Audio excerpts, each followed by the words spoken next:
Hello, I'm Miss Jackie, and this is Word for Brothers, where we lift up the black man where he belongs, primarily as head of household. Now, by the time the love of his life, Rachel, had Joseph, some scholars estimate Jacob was around 91 years old. However, up until then and afterwards, Jacob had largely neglected his other children by his first wife, Leah, and his two side chicks. He stood by and watched Leah practically destroy his oldest Reuben by making him her confidant about her and Jacob's tacky relationship. When Dinah, his only daughter, is raped, Jacob says and does nothing about it. Perhaps it would have never happened if he had been more protective. Instead, Dinah goes to the streets to get away from a dysfunctional home and suffers for it. Once with the rape and then with Jacob's response, or lack thereof.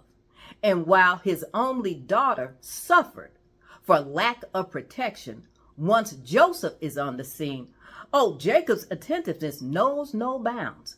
Only for Joseph did Jacob provide top-of-the-line health insurance in the form of a tailor-made coat. In another word, coverage.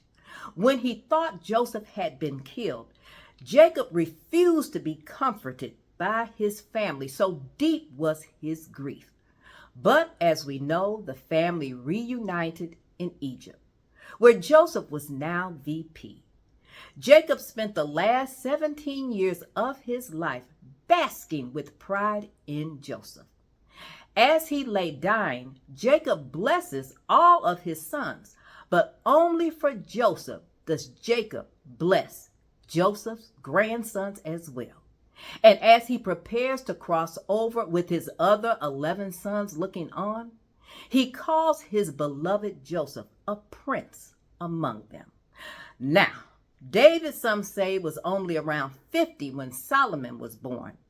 Caught up in battles and more bids than Jacob, he was even more of a MIA father, to the point one son tried to overthrow and kill him, while another attempted to change his will as he lay dying. No one exactly knows how many children David had, but for the mamas who demanded he at least show face, we have 19 sons and one daughter. Now, while David could direct armies, he refused to discipline, to train them up in the way they should go, as his son Solomon would later write. When his daughter Tamar was raped by his oldest son Amnon, David gets angry, but like Jacob, does nothing about it. But over the years, he's all in for Solomon. David takes the time and he carefully counsels him in leadership and personnel.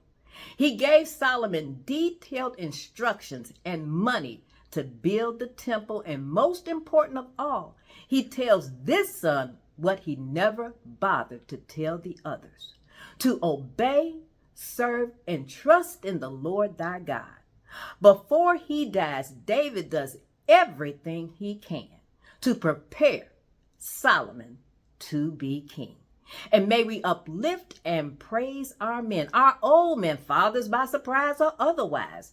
They know in the past they weren't the fathers they should have been, but now older and wiser, though they can't go back, are now determined to go to their Maker with at least the testimony of one, saying, "Well done." See ya next time.